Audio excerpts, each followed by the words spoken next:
When a childhood friend suddenly appears in your life, do not rush to rejoice.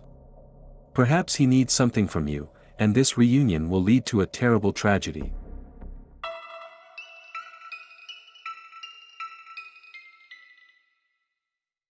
On the Japanese island of Honshu in the city of Osaka, 29-year-old Rika Okada lived. She worked as a nurse in a home for the elderly. It was a difficult job, but the woman liked helping people. On March 22, early in the morning, Rika sent an email to her boss and asking for a few days off, because she was not feeling well. The boss didn't mind. He knew that Rika was responsible for her work, and would not ask for trifles. Therefore, he told her that she should not worry about anything and had a good rest. A week went by and Rika still didn't show up for work. She didn't answer phone calls, but occasionally sent text messages. Several colleagues from work decided to visit Rika and informed her of this by writing a message. But when they came to her house, Rika was not there, and the phone was turned off. After some time, Rika wrote to her colleagues that she still felt very ill and had to leave for a while. Text messages were received not only by colleagues and friends of Rika, but also by her parents, who lived in another city. The mother tried many times to contact her daughter, but most of the time the phone was turned off, and when it turned on, Rika didn't answer calls, but only sent messages in which she wrote that everything was fine with her, she was just very busy. Rika also stopped appearing on social networks. It seemed strange to her friends, because Rika used to post notes and photos on her Facebook page almost every day. She shared literally all the events that took place in her life. The last post was March 20th, Rika wrote, "I just had a very unpleasant conversation and am shaking with anger." In the comments, friends asked what happened, but Rika didn't go into details, only said that she had received a strange offer. At the end of April, Rika's parents received a call from representatives of the real estate agency with which Rika had signed an apartment rental agreement. They reported that Rika still hadn't paid the April payment. The parents were the guarantors of the daughter. In Japan, most real estate agencies, when concluding a rental agreement, ask for contacts of close people who are citizens of the country and have a steady financial income. For Rika's parents, this was a big surprise. Their daughter was responsible and never delayed payments. Rika's mother tried to call her daughter again and again, but the phone was switched off. Then she decided to go to daughter's home. On May 4th, parents came to Rika's apartment. No one opened the door for them, so they used a spare key. There was no one in the apartment. Walking through the rooms, the mother noticed dark spots on the carpet in the bedroom, similar to blood. The woman realized that something terrible had happened to her daughter, so she immediately called the police. The dark spots were indeed dried blood. And during a search of the apartment, it turned out that some of Rika's things were missing, including documents, a wallet with credit cards, an apartment key and a mobile phone. If it weren't for the blood on the floor, one might have thought that Rika had decided to leave without warning anyone. But her parents, friends and colleagues argued that Rika would never do that. During the investigation, the police found out that all the time, while Rika was on sick leave, write-offs were made from her credit cards. The total amount of spending exceeded 1 million yen. At that time it was about $9,800. Among the expenses were food, clothes, visiting restaurants, paying for a hotel room. The police were suspicious of the following spending. On March 24th, 2 days after Rika took a sick leave, she paid for the shipping to the city of Hachioji. It is located 400 kilometers from Osaka. A month later, a warehouse was rented in the same city. On May 3rd, an air ticket was purchased for the Tokyo-Shanghai flight. The police decided to check the warehouse first. They arrived on the May 21st. There was a very unpleasant smell in the warehouse, and there was only one box 2 meters long and weighing 50 kilograms. A receipt from the transport company was glued to it with the note, "Caution. Life-size clay replica of a human doll." The sender and recipient was Rika Okada. All the data belonged to her, except for the mobile phone number. Opening the box, the police saw the body of a woman wrapped in plastic wrap. Due to the strong decomposition, it was impossible to establish her identity. It had to do a DNA test, which showed that Rika Okada was in the box. A forensic medical examination found that the woman died at the end of March from multiple stab wounds. Experts counted 50 strokes. However, no protective wounds were found on the hands. This indicated that Rika was unconscious when she was stabbed. If Rika has been dead for 2 months, then who was texting from her phone and using credit cards? The first clue was the phone number, which was indicated in the receipt of the transport company. In Japan, when buying a SIM card, you must be identified with the provision of passport data. After contacting the mobile phone provider, the police found out that the number belonged to a 29-year-old woman named Yuri Oishi. Her fingerprints were found on the plastic wrap that Rika's body was wrapped in. This indicated that Yuri was involved in the murder, and she was probably impersonating Rika all this time. But why? After finding out Yuri's last place of residence, the police went to her place to arrest her. But Yuri was not found at the given address. Then the police asked the airline for information about the Tokyo-Shanghai flight, which took place on May 3. It turned out that Rika Okada passed passport control and crossed the Chinese border.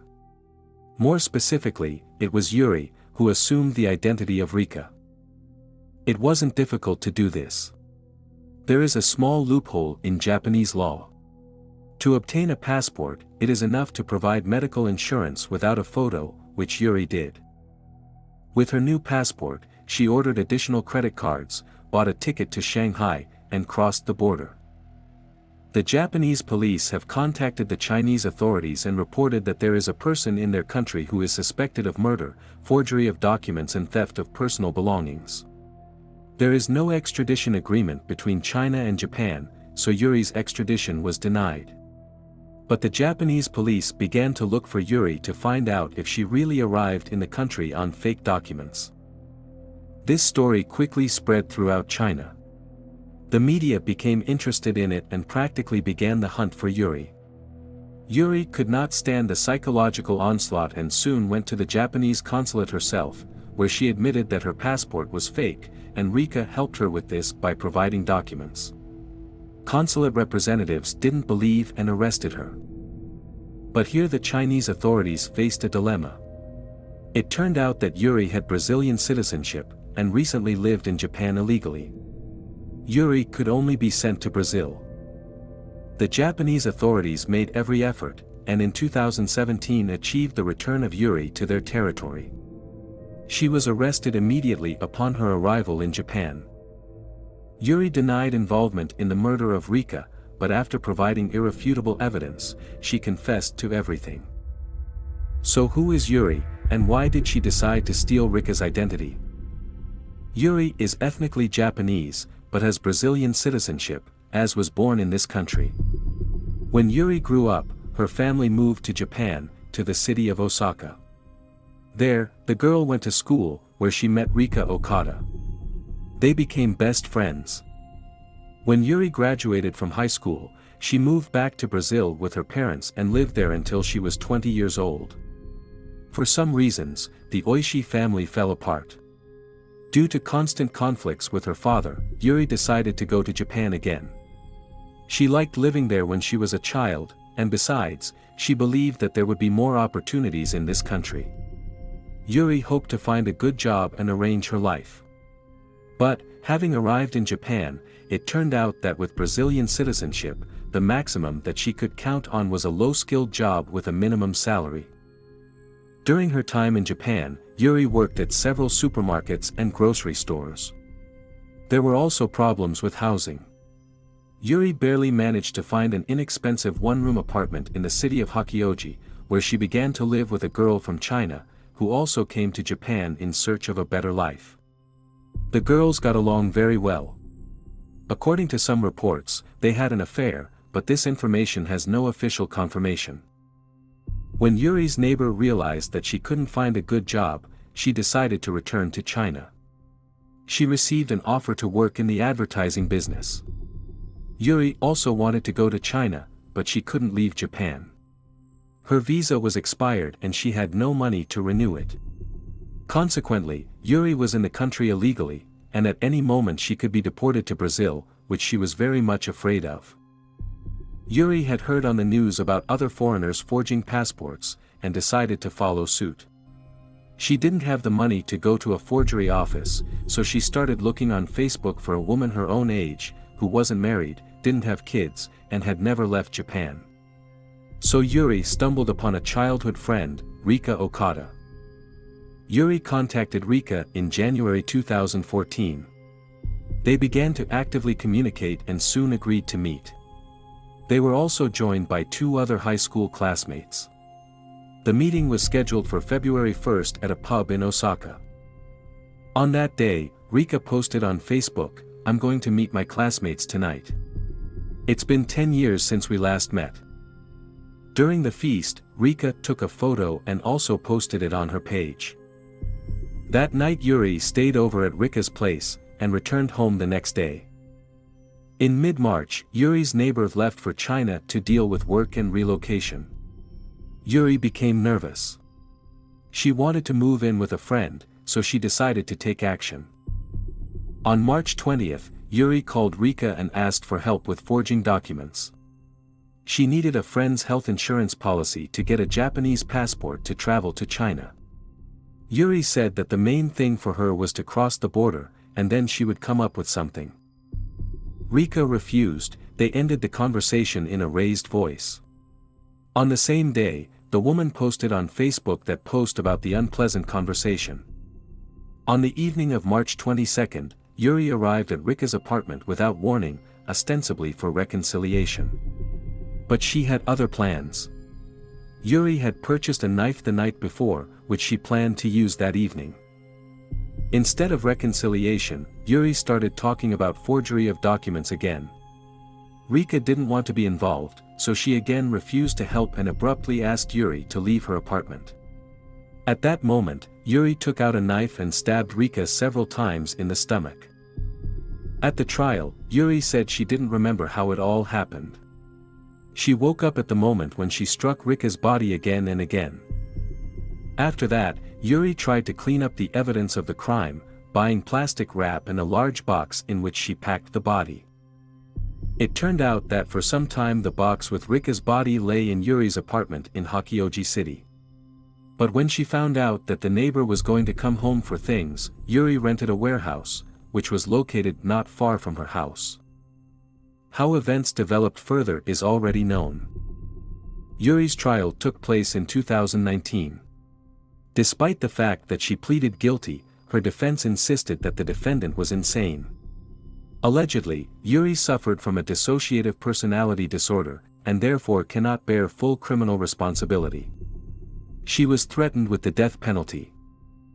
The prosecution denied that Yuri was not fully aware of her actions, because she took many steps to cover up the crime and quite knowingly pretended to be Rika. In March 2019, the court sentenced Yuri to life in prison. She tried to appeal this decision, but the court rejected all her attempts. According to Yuri, she sincerely repents of her deed and regrets that she brought so much grief to the Okada family and their loved ones.